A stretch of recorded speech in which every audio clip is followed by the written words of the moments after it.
I was on my way home from work, my feet aching after a long shift. The city streets were crowded as always, people rushing past, lost in their own worlds. I pulled my coat tighter around me, feeling the evening chill settle in. That's when I noticed him. A homeless man sat on the sidewalk near the subway entrance, wrapped in a thin, tattered blanket. His face was rough with an unshaven beard, his clothes were worn and dirty. He looked exhausted, like someone who had seen too much of life's cruelty. Most people ignored him, walking past without a second glance. But then a loud voice broke through the noise of the street. "Hey buddy, this isn't your living room. Move it." I turned my head and saw a police officer standing over the homeless man. He was tall, broad-shouldered, with a smug smirk on his face. His badge glinted under the streetlights. The people around slowed their steps, watching. The homeless man lifted his head slowly, his eyes tired but calm. "I'm not bothering anyone, officer," he said in a hoarse voice. The cop let out a short, mocking laugh. "Not bothering anyone? Look at yourself. You smell like a dumpster. Do you even remember the last time you had a job? Or a shower?" A few people chuckled. Others just stared, unsure whether to step in or stay quiet. I felt my stomach tighten. It was cruel, unnecessary. But then, something in the homeless man's face changed. He looked straight at the officer, and for the first time, I noticed the sharpness in his eyes. "Do you even know who I am?" he asked, his voice steady. The officer laughed again, louder this time. "Yeah, you're just another bum wasting space." The homeless man didn't blink. "No," he said, "I'm someone you should remember." Silence fell over the crowd. The officer's smirk faded just a little, and that's when everything started to change. A strange tension filled the air. The officer, who had been so confident just moments ago, narrowed his eyes at the homeless man. "What's that supposed to mean?" he scoffed, but his voice had lost some of its arrogance. The homeless man shifted slightly, wincing as if his body ached from years of struggle. He took a deep breath and said, "Look at me closely, officer. Are you sure you don't recognize me?" The cop hesitated. I could see the flicker of doubt in his eyes, like something about this man unsettled him. He studied the homeless man's face, his scruffy beard, his tired eyes. Then, suddenly, his expression changed, just for a second. A brief look of confusion, and maybe even fear. The homeless man nodded slowly. "Yeah, you do recognize me, don't you?" People in the crowd exchanged glances. Someone whispered, "What's going on?" The officer squared his shoulders, forcing a smirk back onto his face. "I don't know what kind of game you're playing, but it's not working." The homeless man chuckled, but there was no humor in it. "It's not a game," he said. 5 years ago I was in uniform just like you. I was a cop in this very city." A murmur ran through the crowd. Even I felt my breath hitch. The officer's smirk completely vanished now, his hands clenched into fists. "That's a lie," he snapped. But the homeless man shook his head. "It's the truth. My name is Daniel Carter, badge number 3279. He paused, letting the words sink in. "And you, Officer Davis, were my rookie." Gasps erupted from the people around us. The officer went pale. I stared at the homeless man, Daniel. Was this really true? Could he have been a cop once? If so, what happened to him? Officer Davis took a step back. He looked shaken, but he quickly covered it with anger. "I don't know what you're talking about," he barked. "You're just a crazy old man." "You were just a kid fresh out of the academy," Daniel interrupted, his voice eerily calm. "I trained you. I showed you how to handle a suspect without force, how to talk to people with respect. I even covered for you when you made mistakes." He tilted his head. "And this is how you treat people now?" The crowd watched in stunned silence. Officer Davis was breathing hard, his confidence slipping. Then Daniel said something that sent a chill down my spine. "You think no one knows your secret?" He leaned forward slightly. "I know exactly why you don't want to remember me." The color drained from Officer Davis's face. For the first time he looked truly afraid. "What secret?" I found myself whispering under my breath. Daniel held his gaze. "Should I tell them? Or do you want to do it yourself?" Officer Davis swallowed hard. He looked around as if searching for a way out. The crowd waited, and then he turned and ran. Gasps rippled through the crowd as Officer Davis spun on his heels and bolted down the sidewalk. People stepped aside, watching in shock as a man who had just been so arrogant now fled like a guilty criminal. But Daniel, he didn't chase him. He simply sat there, watching him go. a knowing look in his eyes. I didn't even realize I was holding breath until I exhaled. My heart pounded. Who was this man, really? And what did he know about Officer Davis that made him run like that? I swallowed hard, then did something unexpected. I stepped forward. "Excuse me," I said, my voice softer than I intended. "What did you mean by that? What's secret?" Daniel turned his head toward me. Up close I could see the deep lines on his face, the scars of a hard life, but there was something else too, an old strength, a sharpness in his eyes that hadn't faded. He studied me for a moment, then sighed. "I didn't mean to scare him," he said, though I wasn't sure if that was true. "But sometimes people need to be reminded of who they really are." I frowned. "What do you mean?" Daniel leaned back against the cold brick wall behind him. "Davis wasn't always like that," he said.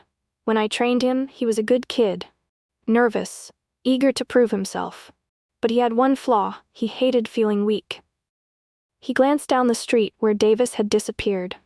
One night, we were called to a robbery in progress. It was supposed to be a routine arrest, but Davis panicked. I felt a shiver crawl up my spine. The crowd was still listening, drawn in by every word. Daniel's voice grew heavy.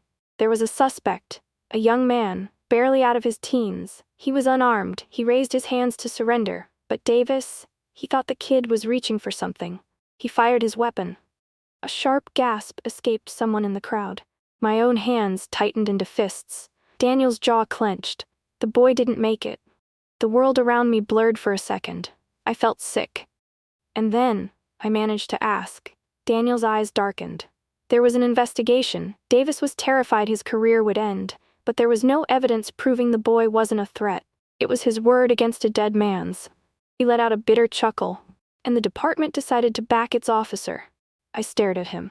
"So he got away with it?" Daniel nodded. "I knew the truth. I saw the whole thing. But when they asked for my report, I was given a choice. Either I write that it was justified or I lose my badge." His voice turned cold. I refused to lie. My breath caught. I already knew what was coming. "They fired me," Daniel said simply.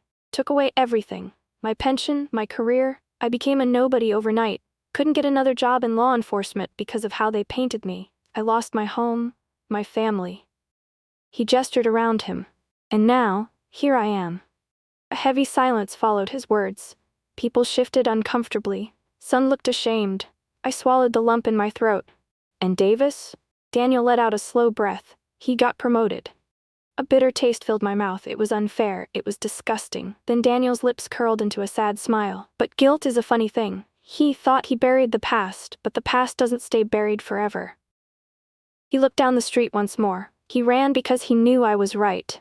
He's been running from this truth for years. The weight of his words settled deep in my chest, and then something unexpected happened. A man from the crowd stepped forward and placed a $20 bill beside Daniel. Then another person did the same, and another. Soon there was a small pile of cash at his feet. One woman whispered, "I'm sorry for what happened to you." Daniel looked surprised, then nodded in quiet gratitude. I turned in the direction Officer Davis had fled, my mind racing. Would he be able to keep running from this forever? Or had Daniel just set something into motion that couldn't be stopped? I had a feeling this wasn't over yet. The crowd slowly began to disperse, murmuring among themselves, shaken by what they had just heard. But I stayed. I couldn't walk away. Not yet. Daniel watched them go, his expression unreadable. I could tell he wasn't used to people listening to him anymore. He probably thought this moment would pass like every other day on the streets, just another forgotten story. But I wasn't going to forget. I crouched down beside him. "What happens now?" I asked quietly. Daniel let out a slow breath. "Nothing," he said. "Davis will go home, pour himself a drink, and try to pretend this never happened." He shook his head. "But it'll eat at him, just like it always has." I frowned. "That's not enough." Daniel glanced at me, curiosity flickering in his eyes. "What do you mean?" I took a deep breath. "He can't just get away with this. Not again." A bitter chuckle escaped him. "You think the truth matters?" He gestured to himself. "Look where telling the truth got me." I shook my head. "That was then. But now people heard your story, and I think you're underestimating how much that matters." Daniel studied me for a long moment. Then, for the first time, I saw something shift in his eyes, a flicker of something he'd long buried. Hope. Before I could say more, I spotted movement down the street. My stomach tightened. Officer Davis. He hadn't run far after all. He stood at the corner, half hidden in the shadows, watching us. His face was tight, his jaw clenched. He looked like a man at war with himself. Daniel noticed him too, but instead of gloating, his expression remained calm. Finally decided to stop running? Davis hesitated, then slowly walked toward us. The arrogance from earlier was gone. He looked tired. The moment he reached us, the tension in the air thickened. He swallowed hard before speaking. "I shouldn't have mocked you," he muttered. His voice was hoarse, like the words physically hurt to say. "That was wrong." Daniel raised an eyebrow. "That's what you regret?" Davis flinched. His fingers twitched at his sides. I could see his internal struggle, the weight of years of guilt pressing down on him. He stopped himself, shaking his head. "I didn't mean for things to go the way they did." His voice was barely above a whisper. "That night, I panicked. Daniel didn't let him off easy. And then you let me take the fall." Davis exhaled sharply, looking down at his hands. For the first time, he had no excuse, no defense. "I was scared," he admitted. "I was a coward." The confession hung in the air like a heavy storm cloud. I expected Daniel to explode, to yell, to finally unleash years of anger. But instead, he just stared at Davis with something almost like pity. "I lost everything because of you," Daniel said softly. "Do you understand that?" Davis nodded, his face lined with regret. "I do." Silence. Then finally, he looked up, his eyes filled with something I never thought I'd see in him. Genuine remorse. "Tell me what to do," he said, his voice trembling. "I can't change the past, but I need to make this right." I held my breath, waiting for Daniel's answer. He studied Davis for a long time before speaking. "You know what you have to do," he said simply. Davis swallowed hard. He did know, and from the way his face paled, I could tell the decision terrified him. But the truth had finally caught up with him. Now there was no running from it. Davis stood there, frozen, as if the weight of his past had finally settled onto his shoulders. His breathing was uneven, his fingers twitching slightly. The tough, arrogant cop from earlier was gone. In his place stood a man haunted by the truth. Daniel didn't look away. He didn't press or push. He just waited. The silence stretched between them, thick and heavy. Then, finally, Davis exhaled sharply, like he was releasing something that had been suffocating him for years. "I need to turn myself in," he said, his voice barely above a whisper. The words sent a shock through me. And from the way Daniel's brows lifted slightly, he hadn't expected it either. I searched Davis's face for any sign that he was bluffing, but all I saw was exhaustion, like he had been carrying this secret for so long, it had drained the life out of him. Daniel's voice was steady when he finally spoke. "Are you sure?" Davis let out a bitter chuckle. "I should have done it years ago." He clenched his fists. "I can't live like this anymore." A murmur rippled through what was left of the crowd. People had stayed behind, too invested in this story to walk away. A few exchanged glances, whispering among themselves.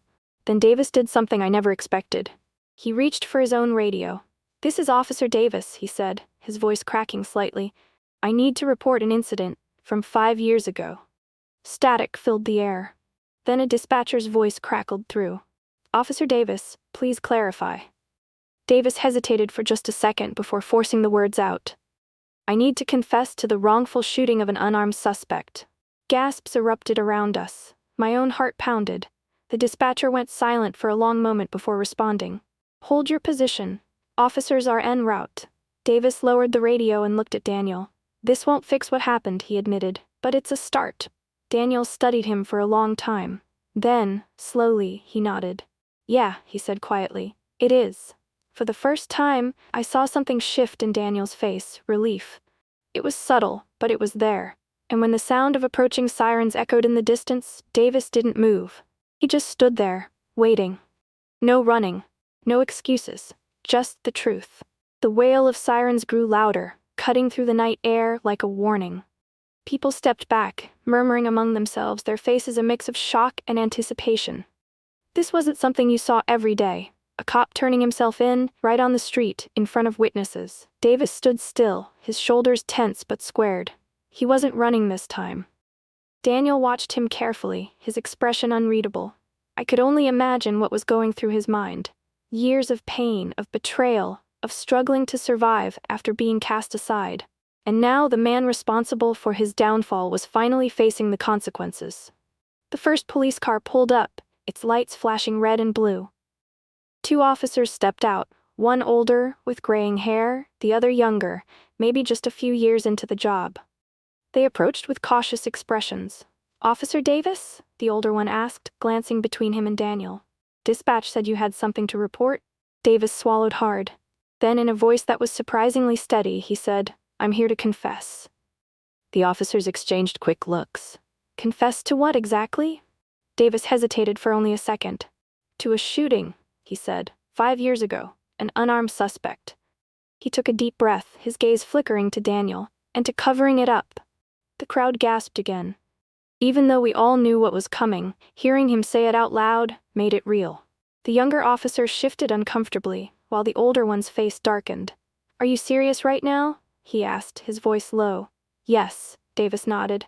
"I won't fight it, do whatever you have to do."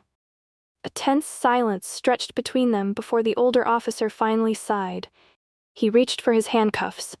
"Officer Michael Davis, you're under arrest for the wrongful shooting of an unarmed suspect and obstruction of justice." Davis turned around, placing his hands behind his back without hesitation. The cold steel of the handcuffs clicked into place. I heard a sharp exhale beside me and turned to see Daniel closing his eyes for a brief moment. Maybe it was relief. Maybe it was something else. But whatever it was, I knew this moment mattered. For years, the system had failed him. He had been silenced, cast aside like he was nothing. But now, finally, the truth had come full circle. As Davis was led toward the police car, he glanced back at Daniel. "I'm sorry," he said, and this time I believed him. Daniel didn't respond right away. He just held Davis's gaze, his expression unreadable. Then, finally, he gave a small nod. It wasn't forgiveness? Not yet. Maybe not ever. But it was something. As the car doors closed and the officers prepared to drive away, I turned to Daniel. "What happens now?" I asked. Daniel let out a slow breath, looking up at the sky as if he hadn't allowed himself to think about the future in a long time. "I don't know," he admitted. Then he looked at me, a tired but genuine smile tugging at his lips. "But for the first time in years, I think I have a reason to find out." And for the first time since I met him, he didn't just look like a homeless man on the street. He looked like someone who had finally gotten his life back. Thank you for watching. I hope you enjoyed this story and found it meaningful. If you did, please like, comment, and share to help spread the word. It really means a lot. And if you're not subscribed yet, be sure to subscribe so you don't miss any new content. Your support makes all the difference and helps me create more stories for you. I'd love to hear your thoughts, so leave a comment below. See you in the next one.